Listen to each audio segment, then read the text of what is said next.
ಶಾಸಕರು ಶ್ರೀ ಅಲ್ಲಂಪ್ರಭು ಪಾಟೀಲ್ ಸರ್ ಬರಬೇಕಾಗಿತ್ತು. ಕಾರಣಾಂತರದಿಂದ ಅವರು ಬರ್ಲಿಕ್ಕೆ ಆಗ್ತಾ ಇಲ್ಲ. ಈ ಕಾರ್ಯಕ್ರಮ ಯಶಸ್ವಿಯಾಗಿ ನೆರವೇರಲಿ ಅಂತ ಹೇಳಿ ಕಾರ್ಯಕ್ರಮಕ್ಕೆ ಶುಭವನ್ನು ಕೋರಿದ್ದಾರೆ.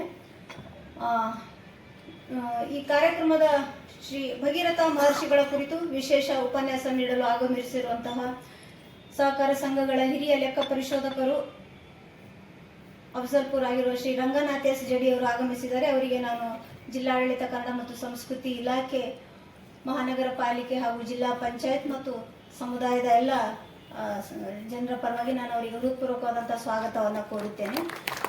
ಹಾಗೆಯೇ ಉಪ್ಪಾರ ಸಂಘದ ಜಿಲ್ಲಾಧ್ಯಕ್ಷರಾಗಿರುವ ಶ್ರೀ ಗೋವಿಂದ್ ಸಾಗರ್ ಅವರಿದ್ದಾರೆ. ಅವರಿಗೂ ಸಹ ನಾನು ಜಿಲ್ಲಾಡಳಿತ ಕನ್ನಡ ಮತ್ತು ಸಂಸ್ಕೃತಿ ಇಲಾಖೆ, ಮಹಾನಗರ ಪಾಲಿಕೆ, ಜಿಲ್ಲಾ ಪಂಚಾಯತ್ ಮತ್ತು ತಮ್ಮೆಲ್ಲರ ಪರವಾಗಿ ಅವರಿಗೂ ಸಹ ನಾನು ಹೃತ್ಪೂರ್ವಕವಾದಂತಹ ಸ್ವಾಗತವನ್ನು ಕೋರುತ್ತೇನೆ. ವೇದಿಕೆ ಮೇಲೆ ಸಮಾಜದ ಹಿರಿಯರು, ಮುಖಂಡರು ಇದ್ದಾರೆ. ಅವರಿಗೂ ಸಹ ನಾನು ವೆಂಕಟೇಶ್ ನೀರಡಿಗಿ, ಶ್ರೀ ತಿಪ್ಪಣ್ಣ ಬಾಕನ್ ಅವರು ಕೂಡ ವೇದಿಕೆಗೆ ಬರಬೇಕಾಗಿ ಅವರನ್ನು ಕೇಳ್ಕೊಳ್ತೇನೆ.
ಎಲ್ಲ ಇಲ್ಲಿ ನೋಡಿ ಸರ್.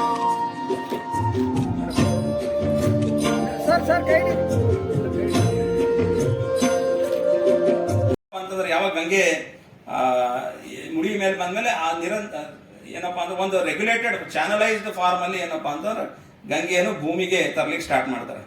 ಈ ಭಗೀರಥ ಏನ್ ಮಾಡ್ತಾನೆ, ಮುಂದೆ ಹೋಗ್ತಾ ಇರ್ತಾನೆ, ಗಂಗೆ ಆತನನ್ನು ಹಿಂಬಾಲಿಸ್ಕೊಂಡು ಬರ್ತಾ ಇರ್ತಾಳೆ ಭೂಮಿಯ ಮೇಲೆ.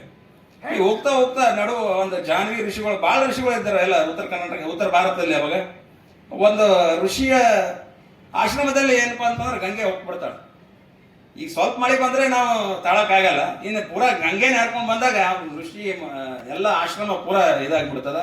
ಅವಾಗ ಜಾನ್ವಿ ಮಹಾರಾಜರು ಬಹಳ, ಅವರು ಕೂಡ ಬಹಳ ತಪಸ್ವಿ ಇರ್ತಾರೆ. ಅವ್ರು ಏನ್ ಮಾಡ್ತಾರ, ಘಟ ಘಟ ಅಂತೇಳಿ ಗಂಗೆಯನ್ನು ಕುಡಿದು ಬಿಡ್ತಾರೆ. ಭಗೀರಥ ಹಿಂತಿರುಗಿ ನೋಡ್ತಾನೆ, ರೇ ಗಂಗೆ ನಾನು ಹಿಂದೆ ಬರ್ತಾ ಇದ್ದಾಳೆ, ಎಲ್ಲಿ ಹೋದಳಪ್ಪ, ಮತ್ತು ಇಷ್ಟು 51 ವರ್ಷ ತಪಸ್ ಮಾಡೀನಿ, ಮತ್ತು ಶಿವನಿಗೆ ಬಿ ತರ್ಸ್ಲಿಕ್ಕೆ ಇಷ್ಟು ತಪಸ್ ಮಾಡೀನಿ ಅಂತೇಳಿ ಮತ್ತೆ ಅವಾಗ ಬಂದ ಜಾನ್ವಿ ಮಹಾರಾಜರಿಗೆ ಭೇಟಿ ಆಗ್ತಾರೆ. ಏನಾಯ್ತು ಸರ್, ಏನಾಯ್ತು ಗುರುಗಳೇ, ಈ ತರ ಯಾಕೆ ಅಂದಮೇಲೆ ಅವಾಗ ಇಲ್ಲ, ನನ್ನ ಆಶ್ರಮವನ್ನು ಎಲ್ಲ ಗಂಗೆ ಹಾಳು ಮಾಡಿಬಿಟ್ಟಾಳೆ, ಅದಕ್ಕೆ ನಾನು ಆಕೆನ ಇದು ಮಾಡ್ಕೊಂಡ್ಬಿಟ್ಟಿನಿ ಅಂತ. ಅವಾಗ ಮತ್ತೆ ಆತನನ್ನು ಕೂಡ ಏನಪ್ಪಾ ಅಂದ್ರೆ ಭಕ್ತಿಯಿಂದ ಪ್ರಾರ್ಥನೆ ಮಾಡಿ, ಹೇಗಾದ್ರೂ ಮಾಡಿ ನನ್ನ ಪೂರ್ವಿಕರಿಗೆ ಇದು ಮಾಡ್ಲಿಕ್ಕೆ ನೀವು ಸಹಾಯ ಮಾಡ್ಬೇಕಂತ ಹೇಳಿದಾಗ ಅದನ್ನ ಆಯ್ತು, ನಾನೀಗ ಬಾಯಿಯಿಂದ ಇವ್ರಿಗೂ ಕೂಡ ಗೌರವ ಸಮರ್ಪಣೆ ನೀಡಬೇಕಾಗಿ ಕೇಳ್ಕೊಳ್ತೇನೆ. ಅದೇ ತರನಾಗಿ ಶ್ರೀ ಬಸವರಾಜ್ ನಾಲ್ವಾರ್ ಇವ್ರಿಗೂ ಕೂಡ ಗೌರವ ಸಮರ್ಪಣೆ ನೀಡಬೇಕಾಗಿ ಕೇಳ್ಕೊಳ್ತೇನೆ. ಅದೇ ತರನಾಗಿ ಶ್ರೀ ಭೀಮರಾಯ ಇಸ್ಲಾಂಪುರ್ ಇವ್ರಿಗೂ ಕೂಡ ಗೌರವ ಸಮರ್ಪಣೆ ನೀಡಬೇಕಾಗಿ ಕೇಳ್ಕೊಳ್ತೇನೆ.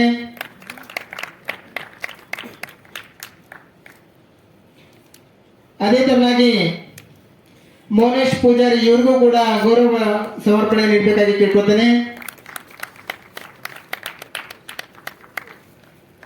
ಅದೇ ತರನಾಗಿ ಶ್ರೀ ಭೀಮರಾಯ ರಾಮಪುರಳ್ಳಿ ಇವ್ರಿಗೂ ಕೂಡ ಗೌರವ ಸಮರ್ಪಣೆ ನೀಡಬೇಕಾಗಿ ಕೇಳ್ಕೊಳ್ತೇನೆ. ಅದೇ ತರನಾಗಿ ಶ್ರೀ ನರಸಪ್ಪ ಜಡಿ ಇವ್ರಿಗೂ ಕೂಡ ಗೌರವ ಸಮರ್ಪಣೆ ನೀಡಬೇಕಾಗಿ ಕೇಳ್ಕೊತೇನೆ. ಅದೇ ತರನಾಗಿ ಶ್ರೀ ರಂಗನಾಥ್ ಎಸ್ ಜಡಿ ಇವ್ರಿಗೂ ಕೂಡ ಗೌರವ ಸಮರ್ಪಣೆ ನೀಡಬೇಕಾಗಿ ಕೇಳ್ಕೊತೇನೆ.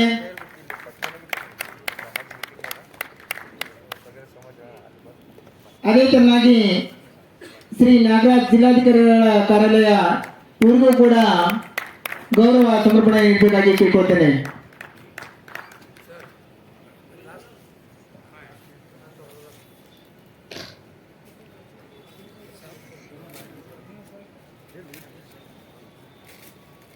ಶ್ರೀ ರಾಘವೇಂದ್ರ ಉಪ್ಪಾರ ಸಂಘದ ಖಜಾಂಚಿ ಇವರಿಗೂ ಕೂಡ ಗೌರವ ಸಮರ್ಪಣೆ ನೀಡಬೇಕಾಗಿ ಕೇಳ್ಕೊಳ್ತೇನೆ. ಅದೇ ತರನಾಗಿ ಈ ಕಾರ್ಯಕ್ರಮದ ಅಧ್ಯಕ್ಷತೆಯನ್ನು ಅಲಂಕರಿಸಿರುವಂತಹ ಶ್ರೀ ಗೋವಿಂದ್ ಸಾಗರ್ ಅವರಿಗೆ ಜಿಲ್ಲಾಧಿಕಾರಿಗಳ ಕಾರ್ಯಾಲಯ ಶ್ರೀ ನಾಗರಾಜ್ ಅವರು ಗೌರವ ಸಮರ್ಪಣೆ ನೀಡಬೇಕಾಗಿ ಕೇಳಿಕೊಳ್ಳುತ್ತೇನೆ. ಗೌರವ ಸಮರ್ಪಣೆಯನ್ನು ಸ್ವೀಕರಿಸಿದಂತ ಸರ್ವ ಮಹನೀಯರಿಗೂ ಧನ್ಯವಾದಗಳು.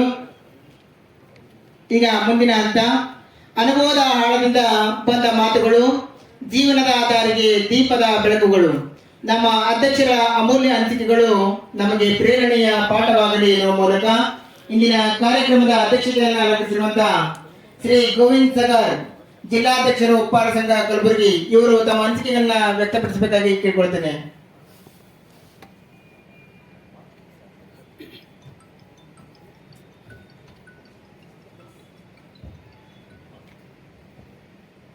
ಜಿಲ್ಲಾಡಳಿತ, ಕನ್ನಡ ಮತ್ತು ಸಂಸ್ಕೃತಿ ಇಲಾಖೆ, ಮಹಾನಗರ ಪಾಲಿಕೆ ಹಾಗೂ ಜಿಲ್ಲಾ ಪಂಚಾಯತ್ ಕಲಬುರಗಿ ಸಂಯುಕ್ತ ಆಶ್ರಯದಲ್ಲಿ ಶ್ರೀ ಭಗೀರಥ ಜಯಂತಿ ಆಚರಣೆ ಮಾಡಲಾಗಿದೆ. ಜಿಲ್ಲಾಡಳಿತಕ್ಕೆ ನಮ್ಮ ತುಂಬ ಹೃದಯದ ಧನ್ಯವಾದಗಳು. ವೇದಿಕೆ ಮೇಲೆ ಕೂತಿರುವ ಸಮಾಜದ ಹಿರಿಯ ಮತ್ತು ಯುವ ಮುಖಂಡರೇ ಹಾಗೂ ಈ ಕಾರ್ಯಕ್ರಮವನ್ನು ಆಯೋಜಿಸಿದ ನಮ್ಮ ಉಪನಿರ್ದೇಶಕರ ಮೇಡಮ್ ಆಗಿರೋ ಜಗದೀಶ್ವರಿ ನಾಸಿ ಮೇಡಮ್ ಅವರಿಗೆ ತುಂಬ ಧನ್ಯವಾದಗಳು. ಯಾಕಂದರೆ ಈ ಕಾರ್ಯಕ್ರಮವನ್ನು ಆಯೋಜಿಸಲು ಅವರೇ ನಮಗೆ ತುಂಬ ಹೆಲ್ಪ್ ಮಾಡಿದ್ದಾರೆ. ಈ ಕಾರ್ಯಕ್ರಮ ಇಂದು ವಿಜೃಂಭಣೆಯಿಂದ ಆಚರಿಸಲು ಆಗಲಿಲ್ಲ, ಅದಕ್ಕೆ ನಾನು ಕ್ಷಮೆ ಕೇಳ್ತೀನಿ.